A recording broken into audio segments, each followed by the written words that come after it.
Curved display smart phones first లో budget లో curved display start అయినప్పుడు వీటి మీద చాలా హైప్ ఉంది. జనాలు వీటి మీద చాలా ఇంట్రెస్ట్ చూపించారు. ఎంత ప్రైస్ అయినా సరే కర్వ్డ్ డిస్ప్లే పెట్టడానికి సిద్ధమయ్యారు. బట్ ఇప్పుడు కట్ చేసి చూస్తే జనాలకి కర్వ్డ్ డిస్ప్లే మీద విరక్తి పుట్టింది. ఒక మంచి ఫ్లాట్ డిస్ప్లే ఫోన్ కోసం జనాలు వెయిట్ చేస్తున్నారు అండ్ నేను కూడా వెయిట్ చేస్తున్నా. 20 నుంచి 25,000 రూపాయల ప్రైస్ పాయింట్ లో ఉన్న మంచి ఫోన్స్ అన్ని కూడా మాక్సిమం కర్వ్డ్ డిస్ప్లే తోటే ఉన్నాయి. కాకపోతే అవి మంచి ఫోన్స్ అయినా కానీ జనాలకి తీసుకోవడానికి ఒక పాయింట్ అడ్డం వస్తుంది, అదే కర్వ్డ్ డిస్ప్లే. సో ఇంతకు ముందు జనాలకి ఎంతగానో నచ్చిన కర్వ్డ్ డిస్ప్లే ఇప్పుడు ఎందుకు నచ్చట్లేదు అండ్ ఇప్పుడు ఎందుకు ఫ్లాట్ డిస్ప్లేస్ కోసం ఎదురు చూస్తున్నారు? అసలు ఈ కర్వ్డ్ డిస్ప్లే ట్రెండ్ ఎలా స్టార్ట్ అయింది? ట్రెండ్ స్టార్ట్ అయిన కొత్తలో మనకి అంటే జనాలకి ఎందుకు ఈ కర్వ్డ్ డిస్ప్లేస్ అంత ఎక్కువ నచ్చాయి అండ్ ఇప్పుడు ఎందుకు నచ్చట్లేదు? ఇప్పుడు ఎందుకు ఈ కర్వ్డ్ డిస్ప్లేస్ మీద మనకు విరక్తి పుడుతుంది అండ్ ఫ్యూచర్ లో అసలు ఈ కర్వ్డ్ డిస్ప్లే స్మార్ట్ ఫోన్స్ తగ్గుతాయా లేదా, మళ్ళీ మనం పాత కాలంలోగా ఫ్లాట్ డిస్ప్లే ఫోన్స్ చూస్తామా లేదా? ఈ పాయింట్స్ అన్ని ఈ రోజు వీడియోలో మాట్లాడుకుందాం. ఫస్ట్ అండ్ ఫార్మోస్ట్ పాయింట్, ఇంతకుముందు మనకి curved display only premium phones లో మాత్రమే ఉండేది. కర్వ్డ్ డిస్ప్లే ఉన్న ఫోన్ మనం తీసుకోవాలనుకుంటే ఖచ్చితంగా OnePlus లో అయితే OnePlus 7 Pro టైంలో 50,000 రేంజ్ కి కర్వ్డ్ డిస్ప్లే వచ్చేసింది. సో 50,000 రూపాయలు పెడితే కర్వ్డ్ డిస్ప్లే అప్పుడు వచ్చేది. కాకపోతే ఇంతకు ముందు OnePlus 7 Pro కంటే ముందు కూడా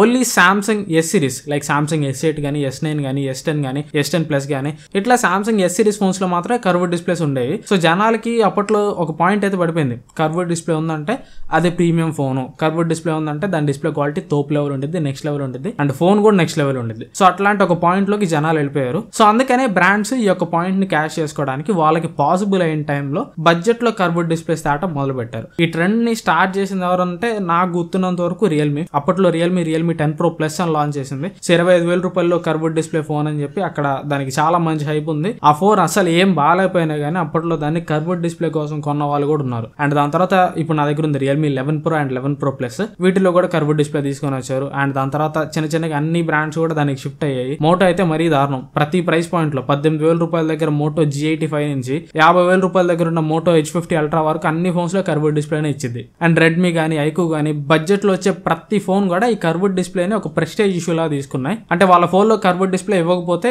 జనాలు ఫోన్ దేకరు, ఖచ్చితంగా వాళ్ళ ఫోన్ లో కర్వ్డ్ డిస్ప్లే ఉండాల్సిందే అని చెప్పి ఒక పాయింట్ కి వెళ్ళిపోయినాయి. సో అందుకనే బడ్జెట్ లో వచ్చే ప్రతి ఫోన్ లో కూడా కర్వ్డ్ డిస్ప్లే ఆఫర్ చేయడానికి ట్రై చేశారు. అండ్ జనాలు కూడా ఇంతకు ముందు 60,000-70,000 రూపాయల ప్రైస్ పాయింట్ లో చూసే కర్వ్డ్ డిస్ప్లే 20,000-25,000 రూపాయల ప్రైస్ పాయింట్ లోకి రాగానే ఎగబడి కొనేయటం మొదలు పెట్టారు. అండ్ కర్వ్డ్ డిస్ప్లే అంటే ఫోన్స్ మీకు చూడడానికి కూడా ప్రీమియం గా అండ్ లుకింగ్ వైజ్ గా కూడా బాగుంటాయి. అంటే మీరు 20,000-25,000 రూపాయల ప్రైస్ పాయింట్ లో కర్వ్డ్ డిస్ప్లే ఫోన్ తీసుకున్నా గానీ జనాలకి మీరు ఫోన్ కాస్ట్ ఎక్కువ చెప్పుకోవచ్చు, షో ఆఫ్ చేయొచ్చు. అంటే కర్వ్డ్ డిస్ప్లే ఉంటుంది కాబట్టి ఎక్కువ కాస్ట్ చెప్పినా గానీ అవతల వాళ్ళు నమ్మేస్తారు. 25,000 రూపాయలు పెట్టి మీరు ఫోన్ కొన్నా గానీ లేదు ఈ ఫోన్ కాస్ట్ 50,000 రూపాయలు, చూడు డిస్ప్లే కర్వ్ తిరిగిందని. అప్పట్లో కర్వ్డ్ డిస్ప్లే ట్రెండ్ స్టార్ట్ అయిన కొత్తలో మనం అలా మ్యానిపులేట్ చేసుకోవచ్చు. సో అలా జనాలు కొద్దిగా షో ఆఫ్ చేయడానికి కూడా కర్వ్డ్ డిస్ప్లే కి ఎక్కువ అట్రాక్ట్ అయ్యారని చెప్పాలి. అండ్ నార్మల్ గా మీరు డిస్ప్లే చూస్తున్నప్పుడు కూడా ఫ్లాట్ డిస్ప్లే తోటి కంపేర్ చేస్తే కర్వ్డ్ డిస్ప్లే మీకు కొద్దిగా ఫీల్ బాగుంటది. కొద్దిగా బెజల్స్ మీకు సైడ్ బెజల్స్ మీకు తక్కువ ఉంటాయి అని చెప్పట్లా. కర్వ్డ్ డిస్ప్లేలో సైడ్ బెజల్స్ ఫ్లాట్ డిస్ప్లేలో ఉన్న బెజల్స్ లాగే ఉంటాయి, కాకపోతే డిస్ప్లే కర్వ్ తిరిగి ఉండేది కాబట్టి ఆ బెజల్స్ అంత ప్రామినెంట్ గా మీకు కనిపించవు. సో డిస్ప్లే వాడుతున్నప్పుడు కూడా మంచి ప్రీమియం ఫీల్ ఉంటుంది. సో ఇవన్నీ రీజన్స్ అనమాట ఇనిషియల్ డేస్ లో జనాలు కర్వ్డ్ డిస్ప్లేకి ఎక్కువ అట్రాక్ట్ కావడానికి. మెయిన్ రీజన్ వచ్చేసరికి షో ఆఫ్. అబ్బా కర్వ్డ్ డిస్ప్లే ఉన్న ఫోన్ చూపించి షో ఆఫ్ చేసుకోవాలని జనాలు బాగా అట్రాక్ట్ అయ్యారు అండ్ చాలా మంది కొన్నారు. బట్ కట్ చేస్తే ఇప్పుడు కర్వ్డ్ డిస్ప్లేలో ఉన్న కాన్స్, కర్వ్డ్ డిస్ప్లేలో ఉన్న లొసుగులు కొన్ని బయటపడ్డాయి. అవి జనాలకి ఇప్పుడు నచ్చట్లేదు. సో అందుకనే ఫ్లాట్ డిస్ప్లే ఫోన్స్ కోసం ఎదురు చూస్తున్నారు. ఆ కాన్స్ ఆ లొసుగులు ఏంటంటే ఫస్ట్ థింగ్ మీకు కర్వ్డ్ డిస్ప్లే ఫోన్స్ కింద పడితే ఈజీగా పగిలిపోతాయి. అదే మనకి ఫ్లాట్ డిస్ప్లే ఫోన్స్ అనుకోండి అంత ఈజీగా పగిలే ఛాన్స్ ఉండదు. అదే కర్వ్డ్ డిస్ప్లే అనుకోండి ఈ సైడ్ కి ఫోన్ గానీ ఇలా పడిందంటే ఒక రాయి మీద ఈజీగా పగిలిపోవడానికి ఛాన్స్ ఉంటుంది. ఇది first and primary point. And ఇంకోటి స్క్రీన్ గార్డ్, టెంపర్డ్ గ్లాస్. మనకి ఫ్లాట్ డిస్ప్లే ఫోన్స్ కి ఎక్కడికి పోయినా కానీ టెంపర్డ్ గ్లాస్ ఈజీగా దొరికింది. బట్ కర్వ్డ్ డిస్ప్లే ఫోన్స్ కి టెంపర్డ్ గ్లాసెస్ ఈజీగా దొరకవు. ఇది నా దగ్గర ఉంది రియల్మీ 11 Pro. కొన్ని సంవత్సరం అయింది. సంవత్సరం నుంచి నేను దీన్ని టెంపర్డ్ గ్లాస్ లేకుండానే వాడుతున్నా. అసలు tempered glasses curved display first manufacture చేయరు, దొరకడం చాలా కష్టం. మీరు వేసుకుంటే ఒక పలసటి పేపర్ స్క్రీన్ గార్డ్ ఉంటుంది కదా, ఆ పేపర్ వేసుకోవాలి జస్ట్ గీతలు పడకుండా. లేదంటే యూవీ టెంపర్డ్ గ్లాస్ వేసుకోవాలి. యూవీ టెంపర్డ్ గ్లాస్ అంటే డిస్ప్లే మీద అంతా కూడా లిక్విడ్ వేసేసి ఆ లిక్విడ్ తోటి ఒక గ్లాస్ ని పైన అంటించినట్టు చేస్తారనమాట. కాకపోతే యూవీ టెంపర్డ్ గ్లాస్ వేసుకోవడం వల్ల ప్రాబ్లం ఏంటంటే ఫస్ట్ దాని మీద లిక్విడ్ వేస్తారు కాబట్టి ఆ లిక్విడ్ ఈ ఫోన్ లో ఉండే ఇయర్ పీస్ లో గానీ ఈ స్పీకర్ గ్రిల్స్ లో గానీ వెళ్ళిపోయి వీటిని ఖరాబ్ చేసే ఛాన్స్ ఉంటుంది. అండ్ చాలా మంది ఆ ప్రాబ్లం కూడా ఫేస్ చేశారు. So tempered glasses screen guards దొరకడం అయితే చాలా కష్టం. అండ్ యూవీ స్క్రీన్ ప్రొటెక్టర్ దొరికినా గానీ అవి గానీ స్పీకర్స్ లోకి వెళ్ళిపోతే అవి పాడైపోతాయి. And UV screen protector cost కూడా ఎక్కువ ఉంటుంది. స్టార్టింగ్ ప్రైస్ 400-500 ఉంటుంది. అండ్ దాని తర్వాత హెవీ రిపేర్ కాస్ట్. ఒకవేళ ఈ కర్వ్డ్ డిస్ప్లే గానీ పగిలిపోయిందంటే దీని repair cost normal flat display తోటి కంపేర్ చేసి చాలా ఎక్కువ ఉంటుంది. అఫ్ కోర్స్ కర్వ్డ్ డిస్ప్లేస్ అన్ని కూడా ఆమ్లెట్ డిస్ప్లేస్. ఎల్సిడి డిస్ప్లే తోటి కర్వ్డ్ డిస్ప్లేస్ తయారు చేయలేం. సో ఆమ్లెట్ డిస్ప్లేస్ కాబట్టి ఆబ్వియస్లీ కాస్ట్ ఎక్కువ ఉంటుంది. But flat omelette display repair cost తోటి కంపేర్ చేస్తే curved omelette display repair cost ఇంకా ఎక్కువ ఉంటుంది. అండ్ దాని తర్వాత యాక్సిడెంట్ యాక్సిడెంటల్ టచెస్. డిస్ప్లే ఇప్పుడు కరువు తిరిగి ఉంటుంది కాబట్టి మనం నార్మల్ గా ఫోన్ ఇట్లా పట్టుకున్నప్పుడు కూడా ఈజీగా యాక్సిడెంటల్ గా డిస్ప్లే టచ్ అయిపోయింది. లైవ్ లోనే ఇప్పుడు యాక్సిడెంటల్ గా డిస్ప్లే టచ్ అయిపోయింది చూడండి. సో ఇట్లా యాక్సిడెంటల్ టచ్ ఇష్యూస్ అయితే కర్వ్ డిస్ప్లేలో చాలా ఉంటాయి. అండ్ గేమ్స్ ఆడే వాళ్ళకి కూడా లైక్ ఫర్ ఎగ్జాంపుల్ BGMI కానీ ఫ్రీ ఫైర్ కానీ ఇట్లా క్లా ఆడుతున్నారు అనుకోండి, గేమ్స్ కూడా ఈ యాక్సిడెంటల్ టచెస్ వల్ల కర్వ్ డిస్ప్లే అయితే అంత సూటబుల్ కాదు. అండ్ ఇవన్నీ ఇంకొక ఎత్తు ఏంటంటే ఇప్పుడు కర్వ్ డిస్ప్లే కామన్ అయిపోయింది. ఇంత ముందు అంటే ఒక 4-5 ఏళ్ల క్రితం అయితే curve display only upper segment phones లో ఉండేది, ఫ్లాగ్షిప్ ఫోన్స్ లో ఉండేది.